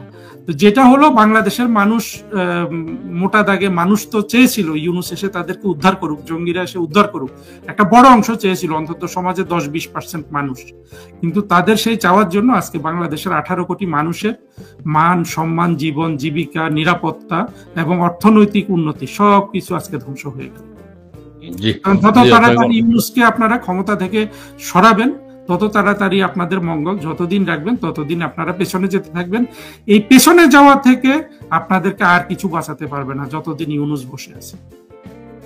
আচ্ছা, যাই হোক, আমি তারপরও আপনার বক্তব্যের জন্য ধন্যবাদ। তবুও ওই যেই ছেলেগুলা ওই ভিডিওটি করেছে, ভিডিও তো অন্যকে হ্যারাস করার জন্য ভিডিও করা, ভিডিও প্রচার করে দেওয়া কিন্তু ন্যাক্কারজনক ঘটনা, চরম অপরাধ। ভিডিও প্রতারণা করার জন্য, যদি তারা ব্ল্যাকমেইল করার জন্য ভিডিও প্রচার করে, গোপন ভিডিও প্রচার করে, এগুলো ন্যাক্কারজনক ঘটনা। কিন্তু এটার মধ্যে একটা আবার ইয়েও আছে, পজিটিভনেসও আছে। এই ছেলেগুলো যে ভিডিওটা প্রচার করেছে, প্রচার করাতে আমরা ওই সম্প্রদায়ের ওই কুমিল্লার ঘটনাটা জেনেছি সারা বাংলাদেশে। হ্যাঁ, তবে ওই ভিডিও প্রচার এখন এটার বিচার কি হবে আমি জানি না, কিন্তু ওরা ভিডিওটা দেয়াতে আমরা কিন্তু ভিডিওটা যে ন্যাক্কারজনক, এটা কিন্তু ওদের স্বার্থেই ওরা দিয়েছে, সেই হিসাবে ওদের বিচার হবে। কিন্তু দেয়াতে একটা জিনিস ভালো হয়েছে, আমরা জেনেছি, বিষয়টা সবার সামনে এসেছে। নাহলে তো ভদ্র মহিলাও পুলিশের কাছে যাচ্ছে না। পুলিশের কাছে গেলে আপনারে পুলিশ জিজ্ঞেস করবে আপনাকে কি করেছে, কিভাবে করেছে, জামা কাপড় খুলেছে কিনা, জামা কাপড় খোলা হয়েছিল কিনা, জামা কাপড় পরাইছিল কিনা, নানান ন্যাক্কারজনক কথা জিজ্ঞেস করবে। থানায় গেলে কিভাবে রেপ হয়েছেন, আপনি কখন হয়েছেন, কটার সময় হয়েছেন, নানান বিভ্রান্তিকর অস্বস্তিকর প্রশ্ন তাকে জিজ্ঞেস করবে। কিন্তু এই ছেলেগুলোর কারণে এটা দেশবাসী জেনে গেছে। তবে হিন্দু, মুসলিম, বৌদ্ধ, খ্রিস্টান, যেই ধর্মেরই হোক, যাদের উপর যেই নির্যাতন করবে সেই ধরা খাবে, তাকে ধরতে হবে, আইনের আওতায় আনতে হবে। নারী পুরুষ যার উপরেই নির্যাতন হোক, তাকে আইনের আওতায় আনতে হবে। পুরুষ নির্যাতিত হইলেও তাকে আইনের আওতায় আনতে হবে। বিষয়টা খুবই স্বাভাবিক। কিন্তু আমাদের যুব সমাজের মেধা মনন, একজন নারী ধর্ষিতা হয়েছেন, তারপরে যে উল্লাস, তার বিবস্ত্র অবস্থায় তাকে চড় থাপ্পড়, ঘুষি, টানাটানি, মারামারি যেটি আমরা দেখেছি, এটি আমাদের এই সভ্যতাকে ধ্বংস করে দিয়েছে, আমাদের মানবিক বিবেককে ধ্বংস করে দিয়েছে। আমরা যে মনুষ্যত্বহীন, একটা কথা বলে যে পশু পাখি নিজ গুণে পশু পাখি, তাদেরকে বোঝা যায়, তাদের আচার আচরণেই বোঝা যায় তারা পশু অথবা পাখি বা কোন প্রজাতির পাখি। কিন্তু মানুষ জন্মিলেই মানুষ হয় না। মানুষ হতে হলে মানুষকে অনেক সাধনা করতে হয়, অনেক বড় কিছু করতে হয়, নাহলে মানুষ হতে খুব কষ্ট। কিন্তু যেটা আমরা হতে পারি নাই। যাই হোক, আমি বেশি কথা বলেছি। আমার আজকে সুযোগ পাইছি আপনাকে সাথে পাইয়া ওই যে কথাগুলো বলার। আমি ওই কথাটা বলতে চাই, আমাকে নাস্তিক টাস্তিক বহু কথা বলা হয়েছে, আমার বাবা মা তুলে বহু গালি দেওয়া হয়েছে, শুধুমাত্র এখন ভাইরে তো এটা কি কথা যে এটা আল্লাহর নবী, উনি আখেরি জামানার কি, এটা কি কথা হতে পারে? তো এইটার কথা বললে যদি নাস্তিক বলে, তো আমি তো নাস্তিক হতেই পারি, নাস্তিক হওয়াই ভালো। হুজুর যদি বলে যে আল্লাহ ওহী যেভাবে দেন, আল্লাহ নবী রাসূল আখিরাতে যেভাবে নাজিল করেন সেইভাবে ইউনূস সাহেব বাংলাদেশে এসছে, তো এটা যদি বলেন, এটা তো সাধারণ মুসল্লিরা, সাধারণ মানুষ বলতেছে না।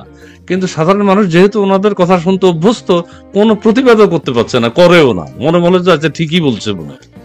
এইটা তো হতে পারেন। তো এইটার প্রতিবাদ করা মানে তো ভাই কেউ ইসলামের বিরুদ্ধে না। যাই হোক, আপনার আর কোনো বক্তব্য আছে কিনা একটু প্লিজ আপনি একটা ক্লোজিং দেবেন। আমি বলবো যে বাংলাদেশে ভবিষ্যতে আর কাউকে নাস্তিক ট্যাগ দিয়ে গালিগালাজ সুবিধা হবে করা, না। হত্যা করা এইটা সুবিধা হবে না, কারণ আমরা দেখছি যে মৌলবাদীদের পক্ষে অনেক নাস্তিক আছে, তাদেরকে তারা কিছু বলে না। সুতরাং এটা যদি মুক্তিযুদ্ধের পক্ষে শক্তি যদি একটু মাথা খরচ করে কাজগুলা এগিয়ে নেয়, তাহলে কিন্তু মৌলবাদীদের দমন করা খুব সহজ হবে, কারণ তারা তো নিজেদের কোনো নৈতিকতা প্রমাণ করতে পারে নাই। তাদের পক্ষে নাস্তিক হলে সেই নাস্তিক মানে রাস্তায় ঘুরে বেড়াবে, তাদের বিপক্ষে কথা বললে একটা সাধারণ মানুষকে তারা নাস্তিক বানিয়ে অন্যদের জঙ্গিদের উস্কে দিবে খুন করার জন্য। এইটা তো প্রমাণ করে যে আসলে নাস্তিক ট্যাগ দেওয়াটা হচ্ছে শুধুই রাজনৈতিক কারণে একটা মানুষকে জঙ্গিদের দিয়ে খুন করানোর জন্য। নাস্তিকদের শায়েস্তা করার কোনো ইচ্ছা কিন্তু তাদের নাই। আরেকটা কথা বলি, এখন আমাদের ফ্রান্সে আরেকজন খলিফা আছেন, সেই খলিফা যিনি আছেন, খলিফা ডাক দিলে আমাদের ইসলামের পক্ষে যারা কাজ করেছেন, আমাদের নবী রাসূলরা যারা ছিলেন, তাদের আহ্বানে যত মানুষ সাড়া দেয়নি, ফ্রান্সের খলিফার আবেদনে কিন্তু সারা বাংলাদেশের অর্ধেক জনগোষ্ঠী রাস্তায় নেমে আসে, বিশেষ করে যুব সমাজ। এখন ফ্রান্স থেকে নাকি একটা কথা শোনা যাচ্ছে, বাংলাদেশে নাকি ওহী নাজিল হয়েছে, বাংলাদেশে নাকি রাষ্ট্রপতি পরিবর্তন হয়ে যাবেন, শাহাবুদ্দিন সাহেব থাকতে পারবো না, থাকা হচ্ছে না, বা অন্য প্রেসিডেন্ট খোঁজা হচ্ছে। যাক, এটা সত্যতা আমি জানি না, কিন্তু ওহী নাকি নাজিল হয়েছে একটা, কয়েকদিন পরেই বা কত ঘন্টা পরেই উনি জানাবেন আগামী রাষ্ট্রপতি কে হবেন, এরপরে বাংলাদেশ সরকার সিদ্ধান্ত নেবে। দর্শক মন্ডলী, আপনারা জানেন কিনা আমি এটা জাস্ট জেনেছি এক ধরনের, সেটা আপনাদের সাথে শেয়ার করলাম। আপনারা সবাই ভালো থাকবেন। আমাদের দর্শক মন্ডলী, আপনারা অনেকে অনেক প্রশ্ন করছেন, অনেক কিছুই বলছেন। কেউ বলছেন ইউনুস নবী, কেউ বলছেন হ্যাঁ এই যে এগুলো বলা হচ্ছে না, এটা এইগুলোর প্রতিবাদ মানুষ করবে না। একজন মানুষ তো, আমরা এখন সাধারণ মানুষ, ভালো মন্দ হতেই পারে। হিটম্যান ইউনুস নবী বাংলাদেশ বিক্রি করে তবেই খেলা শেষ করবে, বাংলাদেশ বিক্রি করে তবেই খেলা শেষ করবে, ফলাফল দ্বিতীয় পাকিস্তান। আচ্ছা, যাই হোক, এই ধরনের অনেক কথা আসছে, আমরা অনেক কথা শুনছি। আপনার সম্পর্কে অনেকে মন্তব্য করেছেন, আপনি জঙ্গিবাদের বিরুদ্ধে কথা বলেন, আপনি অ্যাম্বাসাডার হিসেবে রাস্তায় নেমে এসেছেন, আপনি একটা অনুষ্ঠানে বলেছেন যে আপনি যুদ্ধ পরিস্থিতি মোকাবেলা করছেন, আপনি যুদ্ধের মধ্যেই আছেন। তারা রাজাকারের নাতি, এদের অস্ত্রের প্রয়োজন, দেশের মানুষ জিনবে। আচ্ছা, আরেকটা কথা জাস্ট আমি একটু বললি, একটু শেয়ার করে নিই। একজনে বললেন যে আমাদের জাফর ইকবাল সাহেবের কথা আপনিও বলেছেন, জাফর ইকবাল সাহেব ওই যে 24-এর ওই সময় আগস্টে বলেছেন যে তুমি কে আমি কে, রাজাকার রাজাকার। ছাত্ররা যখন বলছে, জাফর ইকবাল সাহেব বলছেন আমি আর ঢাকা বিশ্ববিদ্যালয়ে যাব না, কারণ সবাই রাজাকারের বাচ্চা, নাতিপুতি। সলিমুল্লাহ স্যার আবার সেটা সমালোচনা করছেন, জাফর ইকবাল সাহেব স্যাটায়ারই বুঝেন না। ওরা কি নিজেরা রাজাকারের সন্তান? ওরা স্যাটায়ার করে শেখ হাসিনাকে রাজাকার বলেছে, শেখ হাসিনাকে স্যাটায়ার করেছে। জাফর ইকবাল সাহেব সেটা বুঝতে পারেন নাই। অনেকে বলছেন জাফর ইকবাল সাহেব 2024-এর আগস্টে যেটা বুঝেছেন যে বাংলাদেশ জামাত শিবিরের হাতে চলে গেছে, অধ্যাপক সলিমুল্লাহ খান এই 10 মাসেও এখনো বুঝতে পারেন নাই যে জামাত বাংলাদেশ শেষ হয়ে গেছে। জাফর ইকবাল সাহেব আগস্টেই বুঝেছেন 24-এর, সলিমুল্লাহ স্যার আজ পর্যন্ত 10 মাসে এখনো বুঝেন নাই যে বাংলাদেশ ধ্বংস হয়ে গেছে। যাক, এই কথা বলে শেষ করছি। আর সলিমুল্লাহ স্যার সম্পর্কে আপনার কোনো কথা আছে নাকি একটু? সলিমুল্লাহ হলো জনপ্রিয়তার জন্য একেবারে কাঙ্গাল হয়ে থাকে। সে যখন পর্যন্ত মুক্তিযুদ্ধের কথা বলতো, ওইটার কথা বলতো, তার কোনো জনপ্রিয়তা ছিল না।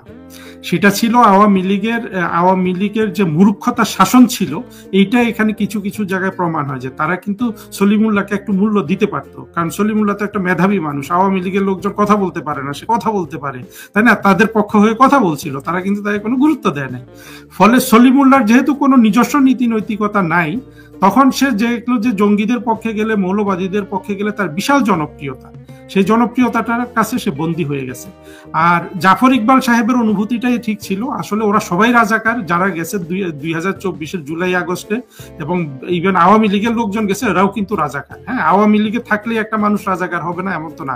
রাজাকার হলো মূলত শুধু মুক্তিযুদ্ধের সময় ফিজিক্যালি যারা উপস্থিত ছিল তারা নয়, রাজাকার হয়ে গেছে বাংলাদেশের মুক্তিযুদ্ধের স্পিরিটের বিরোধী সব লোকই আসলে বাংলাদেশের রাজাকার। সেই দিক থেকে জাফর ইকবাল সাহেব কিন্তু ঠিক ছিলেন। সলিমুল্লাহ নিজে যেহেতু রাজাকার হয়ে গেছে, অবহেলা